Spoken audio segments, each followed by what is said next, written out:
Bom, meus amigos do YouTube, você está no canal Espiritismo Explicado, eu sou Lazarino Barbo. E antes de começar o nosso vídeo de hoje, eu vou te pedir que nos ajude a divulgar o nosso canal. É muito importante, nós precisamos aparecer, que é mostrar para as outras pessoas os conhecimentos espíritas, divulgar o espiritismo. Allan Kardec disse que a maior caridade que se podia fazer em termos de espiritismo era divulgar o próprio espiritismo.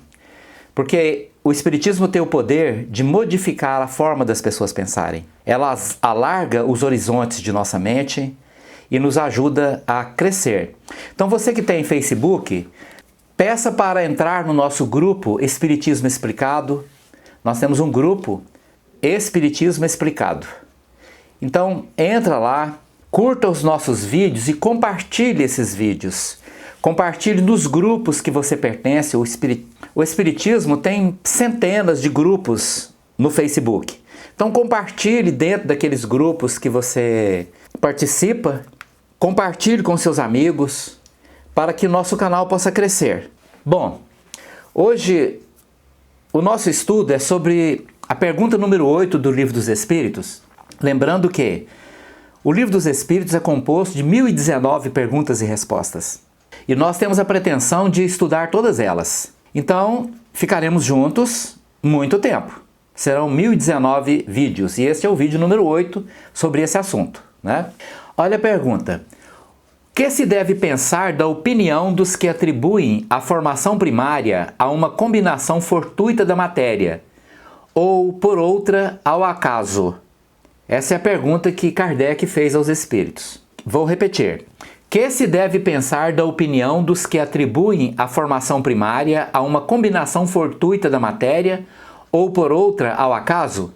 A resposta dos espíritos. Outro absurdo. Que homem de bom senso pode considerar o acaso um ser inteligente? E demais, que é o acaso? Nada. E tem uma complementação da resposta. A harmonia existente no mecanismo do universo patenteia combinações e desígnios determinados. E, por isso mesmo, revela um poder inteligente. Atribuir a formação primária ao acaso é insensatez, pois que o acaso é cego e não pode produzir os efeitos que a inteligência produz. Um acaso inteligente já não seria acaso. Em 1974, um cientista belga, o Dr. Christian de Duve, ganhou o Prêmio Nobel de Fisiologia e Medicina. Um cientista renomado que influenciou certamente a cabeça de muita gente no mundo. Tanto cientistas quanto pessoas partidários de suas ideias. E ele disse algo muito interessante. Tudo que existe no universo inteiro é fruto de uma transformação ao acaso de uma sopa primordial.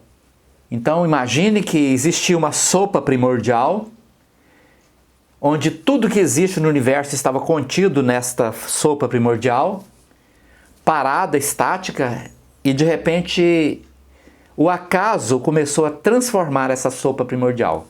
E aí, a partir daí, surgiu-se partículas, e essas partículas, por sua vez, formaram elétrons, formaram prótons, formaram átomos, formaram estrelas, planetas, galáxias e tudo mais que existe a partir de uma ação do acaso numa sopa primordial. Eu não sei se alguém se lembrou de perguntar para o renomado cientista quem fez essa sopa primordial, como ela surgiu. Porque tudo que ele falou foi as transformações obtidas a partir de alguma coisa que existente. Agora, essa coisa existente, ela existiu como? Como ela surgiu? E como pôde ser transformada em coisas tão absurdamente inteligentes? Por isto que nós espíritas, diante da perspectiva de que só podemos entender Deus através do estudo da sua criação, consequentemente da natureza, que é a verdadeira palavra de Deus, a palavra de Deus é a natureza. E só através da ciência nós podemos entender a natureza. E ao entendermos a natureza, nós estamos entendendo, a partir da análise da criação, quem é o Criador e como ele se comporta. Vamos analisar a ciência existente num ser que compartilha sua vida conosco e sem ela nós não existiríamos. Um ser vivo mágico que vive junto com a gente e que nós temos uma dependência enorme deste ser vivo. A árvore, as plantas, os vegetais, os seres vivos que compõem o reino vegetal. Seres mágicos, vivos. Vamos analisar o contexto de alimentação de uma árvore. Uma árvore transforma todo o tempo energia em matéria. A árvore captura energia solar, armazena esta energia nas suas folhas, nos seus frutos, na sua madeira, e esta madeira, ao longo de bilhões de anos, tornou-se o petróleo, que nada mais é do que energia solar armazenada, e que hoje nós dependemos tanto do petróleo para poder andar nos carros, para poder movimentar os tratores que plantam as coisas que nós comemos, estão na base de inúmeros produtos químicos que fazem parte do nosso cotidiano, e com certeza sem eles a nossa vida seria muito mais difícil. Mas como que a árvore transforma energia solar em alimento? Vamos pensar que existe a violeta da sua janela, que está aí na sua janela, as minhas magníficas rosas do deserto, que eu adoro. Eu não tenho espaço para plantar uma árvore, então no meu espaço eu tenho rosas do deserto. A mangueira que tem nos quintais brasileiros, o abacateiro, e vamos subindo, até chegar nas magníficas sequoias, lá nos Estados Unidos, ali próximo da fronteira do Canadá, árvores que chegam a mais de 100 metros. Considerando que 100 metros é o equivalente a um prédio de 30 andares. E para que essa árvore se alimente, ela precisa de ter raízes onde ela captura do solo água e sais minerais. E precisa levar esta água e esses sais minerais, que até então não são alimentos, são apenas água e sais minerais dissolvidos nessa água, ela precisa levar até as folhas.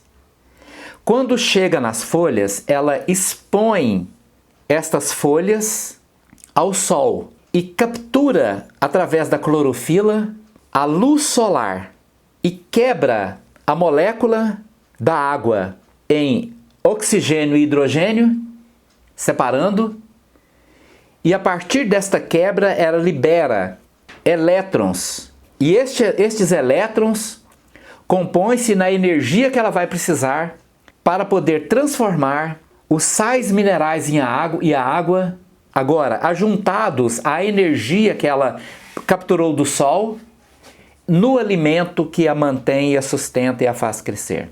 Agora você imagina que um ser vivo como uma sequoia, que já foi datado com mais de 3.500 anos de idade, está fazendo isso de uma forma absolutamente encadeada, desde o momento em que sua semente lançou ao solo aquele primeiro filamento de raiz. Agora existe por trás disso um mecanismo fantástico que chama-se capilaridade. Aquele primeiro filamento de raiz penetrou no solo e entrou em contato com a primeira molécula de água. Criou-se um encadeamento. Essas moléculas se ligaram uma às outras como se fosse uma corrente. Cada molécula está presa na outra molécula, formando uma corrente. À medida que esta árvore começou a crescer, lançou a sua primeira folhinha, ela já tinha ali na sua borda, na superfície da sua folha, as moléculas de água que estavam sendo encadeadas desde a raiz. E quando ela recebeu a luz do sol e aqueceu, as moléculas de água que estão ali na superfície mais fina, mais externa da folha, evaporaram. E quando houve esta evaporação, aquela molécula que escapou para o ar, ela atraiu para o seu lugar. Então você pensa, tem uma molécula ali e ela escapou para o ar. Aquele lugar dela foi ocupado pela molécula que estava na corrente, ligada. Puxou para o seu lugar. E ao puxar para o seu lugar, é como se ela fosse assim, ela fosse puxando, fazendo uma força e escapou. Quando ela escapou, a outra caiu no lugar. Quando ela cai no lugar, ela puxa a outra, que por sua vez puxa a outra, e vai puxar, criar uma diferença de potencial que vai puxar lá na raiz a outra molécula de água que está lá dissolvida no solo e, consequentemente, ela vai ocupar o lugar que agora puxou lá na pontinha da raiz mais fininha, que está lançada ali talvez a dezenas de metros do tronco originário. Este processo que ocorre sem parar e que faz com que você sinta o cheiro do eucalipto, quando você passa aí nas imensas plantações de eucalipto, nas beiras das estradas, e sente o cheiro do eucalipto. O eucalipto é uma bomba de ar, de água, né, que puxa a água do subsolo em quantidades enormes. E as plantações de eucalipto, o que elas estão fazendo? Estão armazenando energia solar em forma de madeira, para que possa ser queimada esta madeira e liberar a energia solar acumulada nela, para que possa movimentar aí o carvão, as siderúrgicas, para que possa ser adicionado esse carvão ao ferro, para que possa se transformar no aço, que vai sustentar as nossas construções, a casa, o prédio que você mora, construir o carro que você anda, construir as pontes que estão lançadas sobre os rios, e etc, e etc, e etc. Então esses fenômenos mágicos, e eu citei apenas um, dos incontáveis exemplos de extrema inteligência que está no nosso corpo, que está em todos os seres vivos, que está em toda a criação. Seria isso fruto do acaso? Ou apenas revela na nossa rudimentar inteligência a mente de uma extrema inteligência que está por trás de todas as coisas? Por isso, para nós, o acaso não poderia produzir nada a partir do nada. Por isso, tudo para nós foi criado por uma força imanente que está em todas as coisas. A inteligência suprema que está em todas as coisas, como se estivéssemos mergulhados dentro dessa inteligência suprema. E a ela nós denominamos Deus, Alá, Jeová, Tupã, ou qualquer forma de entendimento dessa inteligência que está relacionada à cultura, ao desenvolvimento dos conhecimentos de uma civilização. Cada um tem o seu jeito de entender esta força criadora que está por trás de todas as coisas. Muito obrigado por você ter acompanhado o nosso vídeo de hoje. Inscreva-se no canal, compartilhe com seus amigos para que o nosso canal possa crescer. Muito obrigado.